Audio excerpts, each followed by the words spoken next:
Muy buenos días tengan todos, quien les habla Rafael Cáceres. Bienvenidos una vez más al canal. El día de hoy vamos a ver lo que es la simulación de un plano de una fuente a transistores. Esta fuente voy a hacerlo de forma lineal, no va a ser conmutada. Esta fuente va a ser de 35 voltios y 5 amperios. Que después vamos a ver que en realidad más adelante no es de 35 voltios porque cuando le pedimos 5 amperios el voltaje se va a caer.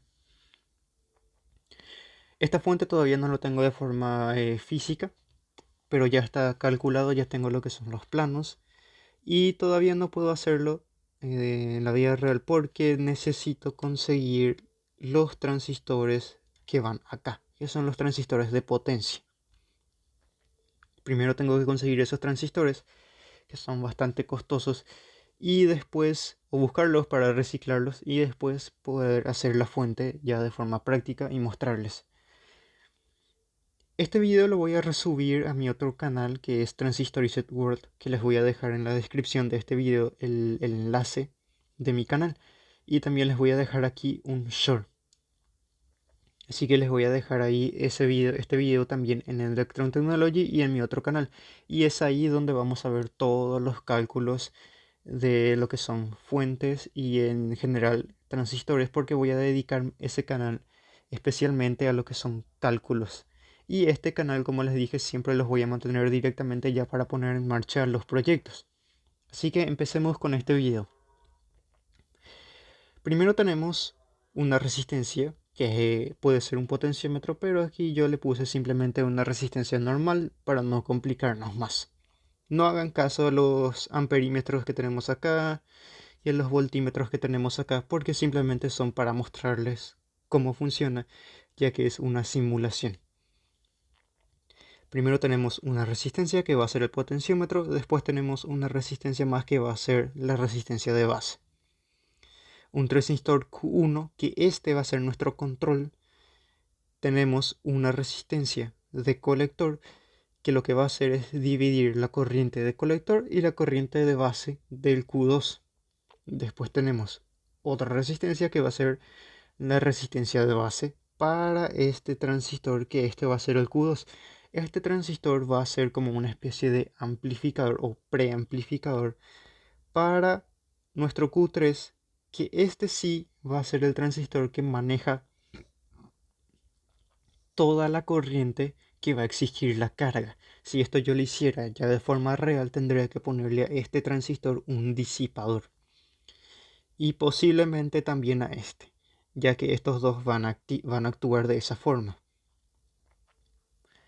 Después de este transistor tenemos esta resistencia que va a ser la resistencia de base de protección para el transistor Q3. Este transistor es lo que nos va a hacer las veces de regulador, como si fuera un LM317, un LM338K, un LM337, etc. Después simplemente ya tenemos una resistencia de shunt y lo que es la resistencia de carga. Vamos a ver rápidamente qué parámetros tenemos y cómo funciona, porque esto yo ya lo calculé. Les voy a hacer ese video, pero ese video les voy a subir en el otro canal, no en este que es Electron Technology. Primero tenemos el Q1, que es un transistor que tiene un beta o ganancia de 10. Este transistor no tiene nombre, estoy usando un transistor genérico, porque por ahora es solo una simulación. Tenemos una resistencia que puede ser un potenciómetro como tal. Yo estoy usando uno de 50K porque aquí ya está bien, no necesito más ohmiaje. Este es para calibrar el voltaje, por cierto. Podemos usar uno o dos. Después tenemos esta resistencia, que es la resistencia de R2, que es nuestra resistencia de base de 490 ohmios. Esta es la resistencia de base. Si quitamos esta resistencia, se va a quemar el transistor. Después tenemos esta R3, que es nuestra resistencia. Esta R3 que está acá, que es nuestra resistencia de colector, que es esta resistencia para el Q1. Esta resistencia lo que hace es controlar dos corrientes. La corriente que pasa a través de este, que pasa por este amperímetro, y la corriente que se va hacia esta resistencia, que es la resistencia R4 de 2 ohmios. No es necesario usar una resistencia más grande porque ya vamos a empezar a consumir voltaje y vamos a quitarle precisión a este otro transistor. Después de eso tenemos el transistor Q2, que también tiene un beta bajo. En este caso tiene un beta de 20. No les recomiendo usar en este tipo de fuentes transistores con beta alto o ganancia alto porque el exceso de ganancia puede quemar nuestro transistor por más que le pongamos un disipador, y como lo vamos a usar como si fuera un regulador y no para amplificar o saturar simplemente, pues probablemente se queme el transistor, porque incluso aunque la corriente de base sea pequeña, si la ganancia es demasiado grande, el transistor va a tender a calentarse demasiado y aunque le pongamos un disipador o un ventilador, se va a quemar igual. Simplemente por eso es mejor usar un transistor de baja ganancia, porque lo que acá nosotros necesitamos es limitar la corriente hasta un cierto punto y variar el voltaje, porque vamos a usarlo como una fuente, no vamos a usarlo para que se prenda y se apague, se prenda y se apague, o para que amplifique algo. En ese caso sí podría funcionar, pero este no es el caso. Así que mejor es un transistor de baja ganancia y también de alta potencia. La corriente va a pasar por este amperímetro y va a llegar hasta este transistor. Este transistor está conectado como colector común y como emisor seguidor. Es decir, que el mismo voltaje que tenemos acá en la base es el mismo voltaje que vamos a tener acá en el emisor, que está marcado en rojo. El excedente de voltaje que no necesita la carga, o el excedente de voltaje que consumiría un regulador convencional como el LM338K, por ejemplo, ese excedente de voltaje se va a quedar entre colector y emisor. Acá hay que tener bastante cuidado porque ese excedente de voltaje multiplicado por la corriente que pasa a través de colector, más la corriente de base y también más la corriente de emisor, va a ser una potencia específica que el transistor va a tener que disipar. Y esta fuente en específico es de 150 vatios. Entonces, si tenemos una disipación de potencia de, digamos, no sé, 60 vatios, probablemente este transistor, este que tenemos acá en rojo, se queme a pesar de que no es el principal. Entonces yo, cuando ya lo haga de forma práctica, en la vida real, probablemente tenga que usar dos o tres transistores en paralelo para que esa potencia que se disipa, porque vamos a usar el transistor como resistencia, como si fuera una oposición a la corriente, esa potencia que se disipa no queme el transistor. Entonces esa potencia se va a dividir. De esa forma nuestro transistor, a pesar de que este no es el principal, va a aguantar más y no se va a quemar por exceso de temperatura. Después de eso, la corriente que pasa por el colector va a también pasar a través de la corriente de emisor, pero se va a sumar con la corriente de base. Es decir, esta corriente de base que pasa a través de esta resistencia se va a sumar con la corriente de colector y la corriente de emisor, y vamos a tener una corriente algo mayor a lo que se calculó originalmente. Después de eso, esa corriente de emisor va a pasar por aquí, va a pasar a través de la resistencia y nos va a activar este tercer transistor. Aquí hay que tener bastante cuidado porque es este el que va a llevar realmente toda la carga. ¿Y qué pasa si le conectamos, por ejemplo, en la salida una carga, una resistencia que consume 1 ampere y 12 voltios? Pues vamos a tener que calibrar 12 voltios y la carga solamente va a consumir 1 amperio. Eso quiere decir que de esos 150 vatios teóricos, que nunca suele ser 150 vatios real, al menos con una fuente lineal, se los va a chupar todo este transistor. De esos 150 vatios vamos a tener 138 vatios más o menos que se va a comer este transistor principal. Y si acá necesitamos 12 voltios y no 35, pues el exceso de voltaje se lo va a comer el transistor y se va a quedar entre colector y emisor. Todo ese voltaje de diferencia se va a quedar entre colector y emisor. Entonces este transistor va a tener que soportar muchísima potencia. Y generalmente los transistores normales no disipan más de 60 vatios. Hay transistores que disipan hasta 80 vatios, pero ya son difíciles de conseguir. Y como yo esta fuente lo voy a armar con componentes reciclados, me va a tocar usar como Q3 varios transistores. Puede ser 10, 12 transistores en paralelo para no exceder la tolerancia de disipación que tiene cada transistor, que es los que yo tengo. Cada uno soporta 60 vatios de disipación de temperatura, pero es mucho mejor o va a trabajar de mejor manera el transistor si está siempre por debajo de ese límite. Pero eso ya lo vamos a ver en Transistor Reset Word cuando tenga que hacer los cálculos. Ahora, esa corriente de base que viene a través de esta resistencia se va a sumar con la corriente de colector más la corriente de emisor. Cuando tenemos una resistencia aquí en emisor, o puede ser esta o cualquiera de los dos, la corriente de colector ya no es igual a la corriente de emisor. Ya hay una variación. En el caso de que fuese el transistor como si estuviera saturado, como si fuese que lo vamos a usar simplemente para prender y apagar algo, ahí sí la corriente de colector es igual o muy parecido a la corriente de emisor, pero en este caso no es así. Este transistor también va a seguir actuando como si fuera un amplificador, solo que en vez de que la corriente se vaya para un parlante o para otro transistor, lo vamos a conectar directamente a esta carga. Vuelvo a explicar. La corriente de base va a venir acá y se va a sumar con la de colector y se va a sumar con la de emisor. Ahora hagamos funcionar esta fuente y veamos realmente cómo es que funciona. Vamos a poner nuestro potenciómetro o la resistencia que yo uso como potenciómetro en un ohmio y vamos a activar la simulación. Acá ya podemos ver algo.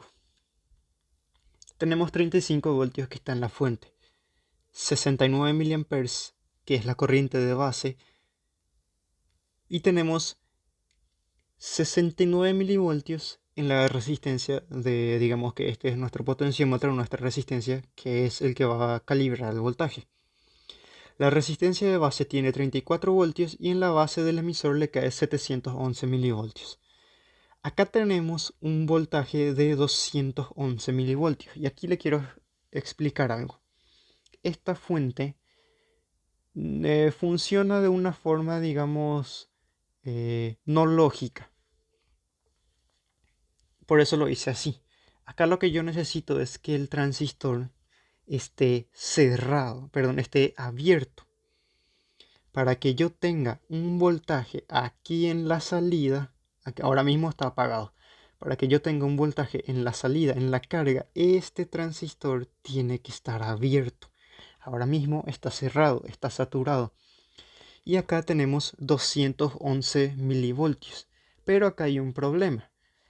Si tenemos 211 milivoltios entre colector y emisor de Q1, acá también vamos a tener 0 voltios o casi 0 voltios. En la vida real nunca vamos a tener 0 voltios, obviamente.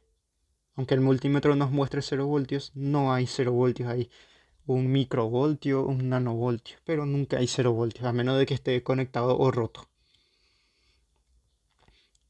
Como podemos ver, esta etapa se anula o deja de funcionar. Y acá está lo que les estaba diciendo a ustedes. Es en este punto donde el transistor va a disipar casi toda la potencia o toda la potencia. Porque cuando está apagado, él va a tener que soportar toda la carga. Esos 150 vatios va a quedar entre colector y emisor. Pero nosotros necesitamos, para que tengamos un voltaje en la salida, necesitamos que esto ya no esté cerrado como está ahora, tiene que estar abierto. Pero para que esté abierto, entre colector y emisor tiene que haber un voltaje alto. Para lograr eso, simplemente vamos a aumentar esta resistencia. Vamos a ponerle, por ejemplo, 10.000. Ahí está, ahí tenemos, 10K. Ahora bien, vamos a actualizar la simulación. Y acá ya tenemos una variación.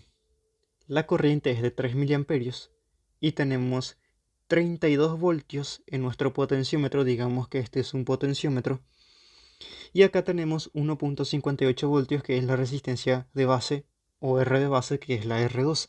Y acá es lo que les estoy diciendo.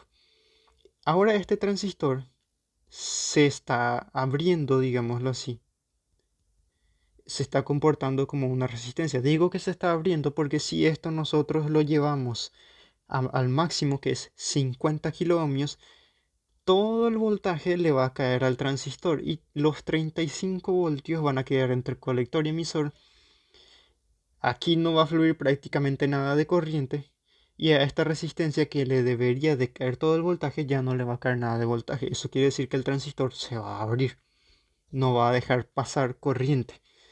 Pero yo quiero que funcione así, porque así tiene que funcionar si lo vamos a usar como si fuera una fuente. Hay otras configuraciones, pero este es el que, digamos, mejor funciona y no sufre tanto este transistor que tenemos acá.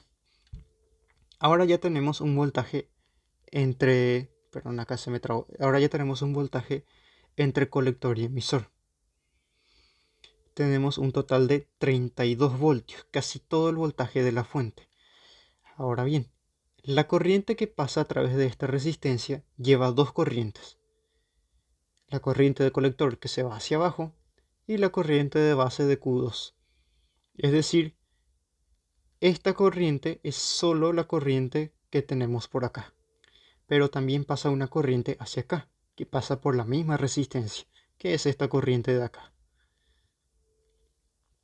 A esta resistencia le va a caer el excedente de voltaje que nos sobra. Si acá tenemos 32 voltios, vamos a tener acá alrededor de 3 voltios, que en este caso es 2 voltios. Esta resistencia realmente ahora mismo no está disipando potencia, a pesar de que es de 30 vatios. Pero lo puse de 30 vatios porque cuando este transistor está cerrado del todo, ahí sí va a disipar mucha potencia. Ahora bien, ya que tenemos nuestro transistor que está funcionando como si fuera un amplificador, en este caso este transistor está funcionando en una zona que se llama zona lineal. No está cerrado, pero tampoco está abierto. Está ahí como comportándose como si fuera una resistencia. Ahora, esta resistencia ya murió aquí, es decir, perdón, esta corriente ya murió aquí, es decir, estos 32 miliamperios ya no van a interferir con la corriente que pasa a través de esta resistencia. ¿Con esto qué conseguimos? Activar esta resistencia, le va a caer un pequeño voltaje de 22 milivoltios y vamos a generar 11 miliamperios, que va a ser suficiente para activar el Q2.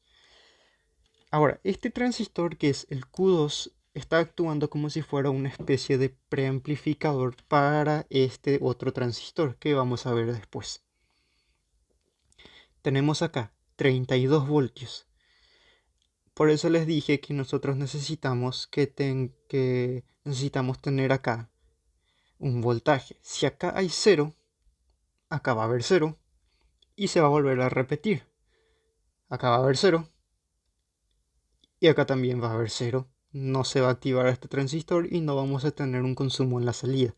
Pero como ya tenemos en Q1 entre colector y emisor un voltaje, ya podemos activar este Q2. La corriente que viene a través de la base se va a sumar a la corriente de colector y emisor. Esta configuración es emisor-seguidor, es decir, si acá en la base tenemos 32 voltios, se va a volver a repetir el mismo voltaje en el emisor, 31.6, casi el mismo voltaje, pero entre colector y emisor solamente vamos a tener 2 voltios. Ahora bien, después de esto, vamos a generar una corriente, 237 miliamperios en este caso. Después tenemos 474 milivoltios que pasan a través de esta resistencia, que es la R5, y va a llegar hasta este transistor, que es la base, que es el Q3, que es el que nos va a llevar toda la potencia. Y la historia se vuelve a repetir.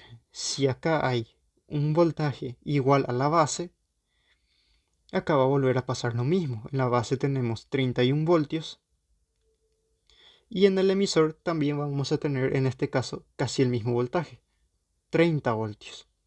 Pero acá ya es de potencia. A colector y emisor le cae 4.12 y la corriente de colector más la corriente de base, que va a ser la corriente de emisor, ya va a ser de 4,98 amperios. 4.98. No va a ser igual a la corriente de colector porque la corriente de colector inicialmente es solamente 4.7 amperios, pero sin sumarle la corriente de base. Es decir, antes de salir por emisor, la corriente de emisor no se le suma la corriente de base. Perdón, la corriente de colector no se le suma la corriente de base. Pero cuando ya sale por el emisor, que es este, ahí sí ya tenemos que sumarle. A esta corriente que es 4.7 amperios, tenemos que sumarle esta corriente de acá, 237 miliamperes. Y eso nos va a dar 4.98 amperios, que va a ser la corriente final que va a pasar por el transistor, por la resistencia de shunt y por la carga. Y al final de todo esto, lo que vamos a conseguir es que a la carga le caiga 29 voltios y una corriente de 4.98 amperios, casi 5 amperios. Si es que nuestra carga necesita 30 voltios, vamos a tener casi 30 voltios. Y si necesita 4 amperes o casi 5, le vamos a dar esos 4 o 5 amperios. Pero como les dije, necesitamos que este transistor sea lo más potente posible para que pueda aguantar esa potencia que él tiene que comer para poder entregarle a la carga solamente lo que la carga necesita. Y a grandes rasgos, así es como funciona nuestra fuente hecha solamente con transistores. Obviamente acá yo solamente le mostré 3 transistores, pero ya cuando lo haga de forma real probablemente use más. Lo más probable es que aquí en el Q3 yo le ponga 5 o 6 transistores o incluso 10 o puede que más. Porque estos transistores que yo estoy usando, que son reciclados, cada uno soporta solamente 60 vatios de disipación de temperatura. Y los transistores NPN como este tienen un problema. Mientras más se calientan, más resistencia van a generar. Y como estamos haciendo una fuente lineal solo con transistores, mientras más aumente su resistencia por el exceso de temperatura, nos va a perjudicar a nosotros, porque esta corriente que tenemos acá de 4 amperes va a disminuir y se va a volver a calentar más el transistor, y esta corriente va a volver a disminuir y se va a calentar aún más el transistor hasta el punto de que se queme. Entonces, para evitar eso, yo voy a poner varios transistores en paralelo y reducir esa disipación de potencia que se va a transformar en calor. Y en vez de que un solo transistor disipe toda la potencia, si yo pongo, digamos, 10 transistores más o menos, cada uno me va a soportar 20 vatios más o menos, que ya no va a generar tanto problema. Con este transistor también tendría que hacer lo mismo, porque aunque no maneje mucha corriente, también va a disipar mucho calor, mucha potencia. Y lo más probable es que a este transistor le termine poniendo 3 o 4 transistores en paralelo. Este no lo veo necesario, porque este solo es el control, pero como también se va a calentar, lo más probable es que también le pongan 2 transistores en paralelo. Si lo quieren hacer de cero, probablemente les salga algo costoso, especialmente por el precio de los transistores, y es mejor comprar una fuente conmutada ya hecha. Pero como yo tengo muchos componentes que son reciclados y tengo que comprar muy pocas cosas, obligatoriamente lo que siempre voy a tener que comprar son estaño, la placa, la baquelita preperforada y poco más. Eso va a ser inevitable, todavía no encontré forma de reciclar estaño o la placa como tal. Pero la mayoría de los componentes yo los reciclo y no necesito gastar mucho dinero. Pero si ustedes lo quieren hacer desde cero, les va a salir bastante costoso por el precio de los transistores. Y vamos a usar al menos unos 20 transistores. Y si quieren hacerle un gabinete, ya van a tener que gastar dinero en el gabinete, pintura, los voltímetros, los amperímetros, etc. pero les voy a traer más adelante este proyecto porque todavía tengo que terminar la primera fuente que estamos haciendo. Esa fuente me está dando bastantes problemas, por cierto. Los transistores de salida se me están quemando bastante y todavía no encuentro el problema del por qué se queman, a pesar de que está bien calculado. Este era el video que quería traerles a ustedes. La fuente que voy a hacer más adelante solamente a puro transistor. No voy a usar ningún tipo de regulador lineal, ni LM338, ni LM317, solamente capacitores, resistores y transistores. Nada más. Eso vamos a ver más adelante. Yo calculo que dentro de 2 meses más o menos. Pero por ahora les dejo esta simulación. Y como les dije, les voy a dejar este video en Electron Technology. Y también les voy a dejar este mismo video en mi canal secundario. Y les voy a dejar el link ahí. Pero todos los cálculos lo vamos a ver en el otro canal. Les voy a mostrar en un video más resumido cómo calcular esto, para un solo transistor o para varios transistores. Recuerda, si tienes alguna duda, puedes dejármelo en la caja de los comentarios. Si llegaste hasta este punto del video, te agradezco mucho y recuerda dejar tu me gusta. Recuerda compartir el video y suscribirte al canal y activa la campanita para que YouTube te siga avisando de mi contenido y no te pierdas de más videos como este en el futuro. Suscríbete a mi otro canal y nos vemos en la próxima. Yo soy Rafael Cáceres y esto es Electron Technology. Chau, chau.